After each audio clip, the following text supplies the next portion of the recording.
Hi every one, എല്ലാവർക്കും ബയോളജിയുടെ പുതിയ ക്ലാസ്സിലേക്ക് സ്വാഗതം.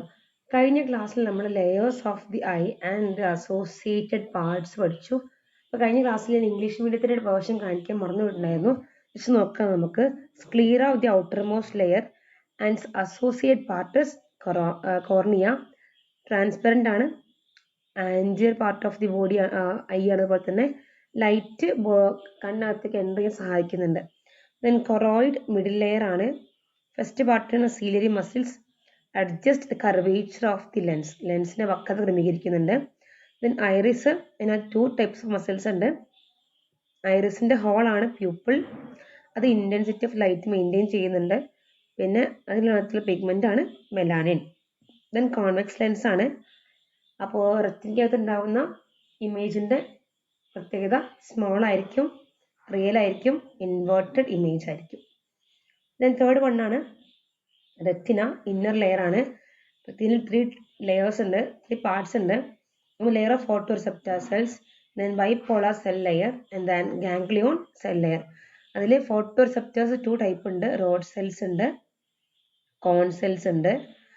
അതിൽ റോഡ് സെൽസ് ഡിം ലൈറ്റും അതുപോലെ തന്നെ ബ്ലാക്ക് ആൻഡ് വൈറ്റും തിരിച്ചറിയാൻ സഹായിക്കുന്നുണ്ട്. എന്നാൽ കോൺ സെൽസ് ഇൻറ്റൻസ് ലൈറ്റിലും പിന്നെ ഡിഫറെൻറ്റ് കളേഴ്സിനെ തിരിച്ചറിയാൻ സഹായിക്കുന്നുണ്ട്. ദെൻ ഈ ഫോട്ടോ റിസെപ്റ്റർ സെൽസ് എന്നുള്ള മെസ്സേജിനെയൊക്കെ ഗാംഗ്ലിയോൺ സെൽ ലെയറിലേക്ക് എത്തിക്കുന്ന പാർട്ടാണ് ബൈപോളാർ സെൽ ലെയർ. അപ്പോൾ ആദ്യം ഇതിൻ്റെ ഫ്ലോ ചാർട്ട് ഞാൻ കഴിഞ്ഞ ക്ലാസ്സിൽ പറഞ്ഞിട്ടുണ്ടായിരുന്നു. ആദ്യം ഫോട്ടോ റിസെപ്റ്റർ സെൽസിൽ നിന്ന് ഈ മെസ്സേജ് ബൈപോളാർ സെൽസിലെത്തും. ബൈപോളാറിൽ നിന്ന് ഗാംഗ്ലിയോൺസിലെത്തും. ഗാംഗ്ലിയോൺ നേരെ എന്ത് ചെയ്യുന്നു? ഒപ്റ്റിക് നെർവ് വഴി, അല്ലെ, ഒപ്റ്റിക് നെർവ് നേരത്തെ നാഡി വഴി സെറിബ്രത്തിലേക്ക് എത്തിക്കുന്നുണ്ട്. ഇതാണ് അതിൻ്റെ flow chart.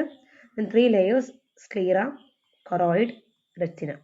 Okay, then moving to the next topic, that is fluids in the eye. കണ്ണിലെ ദ്രവങ്ങളാണ് ഫ്ലൂയിഡ്സ് ഇൻ ദി ഐ. കണ്ണിലെ ദ്രവങ്ങൾ നമ്മൾ കഴിഞ്ഞ ക്ലാസ്സിൽ പറഞ്ഞിട്ടുണ്ടായിരുന്നു. there are 2 types of chambers. ഏതൊക്കെയാണ്? First one aqueous chamber and second one vitreous chamber. ഇവിടെ നോക്കിയേ, കോർണിയക്കും ലെൻസിനും ഇടയിലുള്ള ഒരു ചേംബറാണ് aqueous chamber. Between the cornea and the lens, between the cornea and lens aqueous chamber ആണ്. നോക്കൂ, between the lens and the retina, ലെൻസിനും റെറ്റിനക്കും ഇടക്കാണ് വിട്രിയസ് ചേംബർ ഉള്ളത്. സോ ഇതാണ് 2 ചേംബറുകൾ. ഒന്ന് aqueous ചേംബറും സെക്കൻഡ് വൺ വിട്രിയസ് ചേംബറും. നോക്കാം, നോക്കിക്കോളൂ. aqueous ചേംബർ ഇതാ, കോർണിയക്കും ലെൻസിനും ഇടക്കാണ് aqueous ചേംബർ ഉള്ളത്, aqueous അറയുള്ളത്. ആ aqueous അറയ്ക്കകത്ത് കാണപ്പെടുന്ന ഫ്ലൂയിഡാണ്, ദ്രവമാണ് aqueous ഹ്യൂമർ അഥവാ aqueous ദ്രവം. രണ്ടാമത്തെ ചേംബറാണ് ഈ ലെൻസിനും റെറ്റിനക്കും ഇടക്ക് കാണപ്പെടുന്ന ഒരു വലിയൊരു ചേംബർ ഉണ്ട്. ആ ചേംബറിന്റെ പേരാണ് vitreous chamber. Vitreous chamber, vitreous അറയ്ക്കകത്ത് കാണപ്പെടുന്ന ദ്രവമാണ് വിട്രിയസ് ഹ്യൂമർ അഥവാ വിട്രിയസ് ദ്രവം എന്നറിയപ്പെടുന്നുണ്ട്. അപ്പോൾ 2 അറകളുണ്ട്. 2 അറകളുടെയും അകത്ത് എന്തുണ്ട്? ഓരോ ഫ്ലൂയിഡ്സ് ഉണ്ട്, ഓരോ ദ്രവങ്ങളുണ്ട്. എന്താണോ ആ അറയുടെ പേര് അത് തന്നെയായിരിക്കും അതിൻ്റെ അകത്ത് കാണപ്പെടുന്ന ഫ്ലൂയിഡിന്റെ പേര്. നമ്മുടെ ഫങ്ഷൻസ് നോക്കാം. there are 2 chambers in the eye. 2 chambers, 2 അറകൾ കണ്ണകത്ത് കാണപ്പെടുന്നുണ്ട്. ഏതൊക്കെയാണ്? First one aqueous chamber seen between cornea and lens. കോർണിയക്കും ലെൻസിനും ഇടയിലാണ് aqueous chamber ഉള്ളത്. The watery aqueous humor is present here. aqueous chamberനകത്ത് കാണപ്പെടുന്ന ദ്രവം ഒരു ദ്രാവക രൂപത്തിലുള്ള വെള്ളം പോലെ തോന്നുന്ന ദ്രവമാണ് aqueous ദ്രവം അഥവാ നമ്മുടെ aqueous fluid, aqueous humor എന്നൊക്കെ പറയാം. It oozes from the blood like tissue fluid and reabsorbed into the blood. അത് വളരെ ഇമ്പോർട്ടൻ്റ് ആണ്. നമ്മുടെ ടിഷ്യൂ ഫ്ലൂയിഡിനെ പോലെ തന്നെ, ടിഷ്യൂ ദ്രവത്തെ പോലെ തന്നെ രക്തത്തിൽ നിന്ന് രൂപപ്പെടുകയും രക്തത്തിലേക്ക് തിരിച്ച് പുനരാകിരണം ചെയ്യപ്പെടുന്നതുമായിട്ട് ദ്രവമാണ് aqueous fluid. It is formed from the blood and reabsorbed into the blood. അപ്പോൾ വളരെ ഇമ്പോർട്ടൻ്റ് ആണ്. aqueous fluid, it is formed from the blood and reabsorbed into the blood. aqueous ദ്രവം എന്ത് ചെയ്യുന്നു? രക്തത്തിൽ നിന്ന് ഉണ്ടാകുകയും രക്തത്തിലേക്ക് തിരിച്ച് പുനരാകിരണം ചെയ്യുകയും ചെയ്യുന്നുണ്ട്. This is how the pressure in the aqueous chamber is regulated. Pressure in the aqueous chamber is regulated. അത് aqueous chamberനകത്തുള്ള മർദ്ദം ക്രമീകരിക്കുന്നത് എങ്ങനെയാണ്?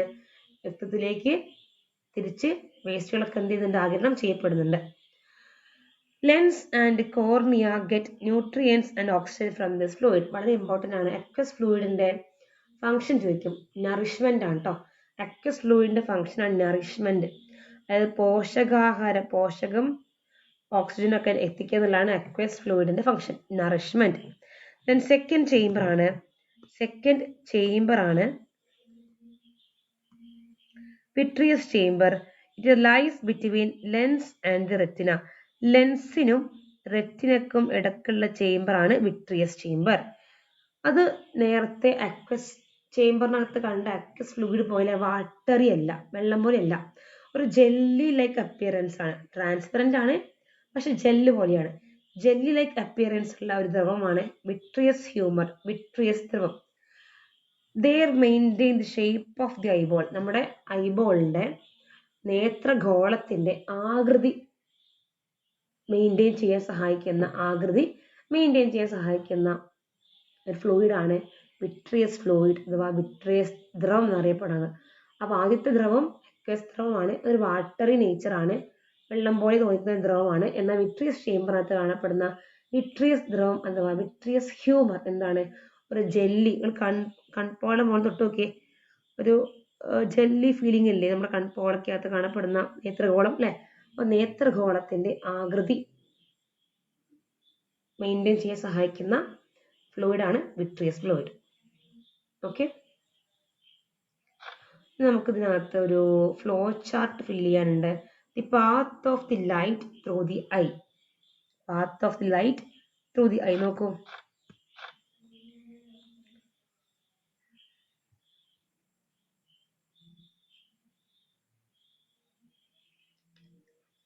Path of the light. ആദ്യം കോർണിയാണ്. ഇവിടെ നോക്കൂ, ആദ്യം കോർണിയ കഴിഞ്ഞിട്ട് ഇവിടെ കാണുന്ന ഭാഗമാണ് അക്വസ് ചേംബർ. കഴിഞ്ഞിട്ട് ഇവിടെ എന്തുണ്ട്, പ്യൂപ്പിൾ ഉണ്ട്. അപ്പൊ നെക്സ്റ്റ് വൺ പ്യൂപ്പിൾ കഴിഞ്ഞ അടുത്ത ഭാഗം ലെൻസ് ആണ്. ലെൻസ് കഴിഞ്ഞ അടുത്ത ഭാഗം നമ്മുടെ ഈ ഒരു ഭാഗമാണ്. ഫിഫ്ത്ത് ഭാഗം നമ്മുടെ വിട്രിയസ് ചേംബർ ആണ്.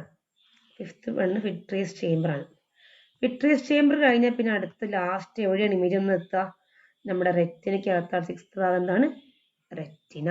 നോക്കാം, നോക്കോളൂ.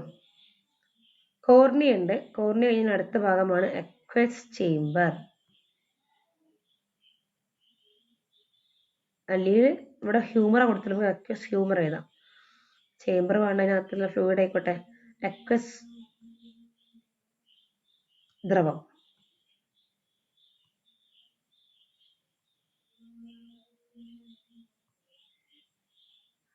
ദെൻ പ്യൂപ്പിൾ കഴിഞ്ഞ അടുത്ത ഭാഗമാണ് ലെൻസ്.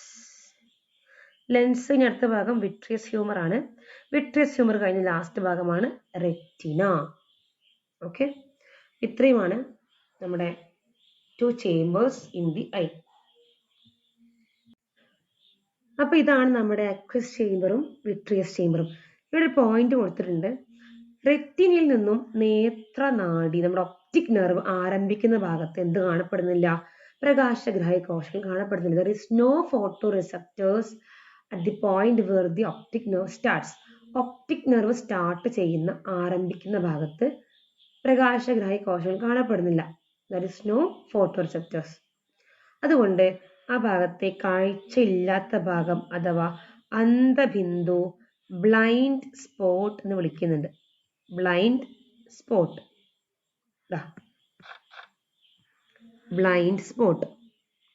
ഇവിടെ നോക്കൂ, ഇതാണ് ബ്ലൈൻഡ് സ്പോട്ട്. ഇവിടുന്നാണ് നേത്രനാഡി ആരംഭിക്കുന്നത്, ഒപ്റ്റിക് നെർവ് സ്റ്റാർട്ട് ചെയ്യുന്നത്. അതുകൊണ്ട് അവിടെ എന്ത് കാണപ്പെടുന്നില്ല, പ്രകാശഗ്രാഹി കോശം കാണപ്പെടുന്നില്ല. അതുകൊണ്ട് നമുക്ക് അവരെന്ത് വിളിക്കാം, അന്ധബിന്ദു അഥവാ ബ്ലൈൻഡ് സ്പോട്ട് എന്ന് വിളിക്കാം. ബ്ലൈൻഡ് സ്പോട്ടായി where the optic nerve starts. Then അടുത്ത കോൺ കോശങ്ങൾ ഏറ്റവും കൂടുതലായി കാണപ്പെടുന്ന റെറ്റിനയുടെ ഒരു മധ്യഭാഗമാണ് പീതബിന്ദു അഥവാ മാക്യുല എന്ന് പറയും. മാക്യുല, അതായത് ഏറ്റവും നല്ല ക്ലിയർ വിഷനുള്ള അതാണ് മാക്യുല. ഓക്കെ, ഇവിടെ നമുക്ക് യെല്ലോ സ്പോട്ട് എന്ന് വിളിക്കാം. യെല്ലോ സ്പോട്ട് അഥവാ മാക്യുല അഥവാ പീതബിന്ദു ക്ലാരിറ്റി വിഷൻ ആയിരിക്കും. ക്ലാരിറ്റി വിഷൻ, അതായത് ഏറ്റവും കൂടുതൽ തെളിമയുള്ള വിഷൻ പോസിബിൾ ആവുന്ന ഭാഗമാണ് കണ്ണിലെ പീതബിന്ദു അഥവാ മാക്യുല എന്നറിയപ്പെടുന്നത്. ഈ ഒരു പോയിന്റ് കൂടെ എന്ത് ചെയ്യാൻ നോക്കി വെക്കാം, മാക്യുല ആൻഡ് ബ്ലൈൻഡ് സ്പോട്ട്. അപ്പോൾ ഇത്രയാണ് ഇന്നത്തെ ക്ലാസ്.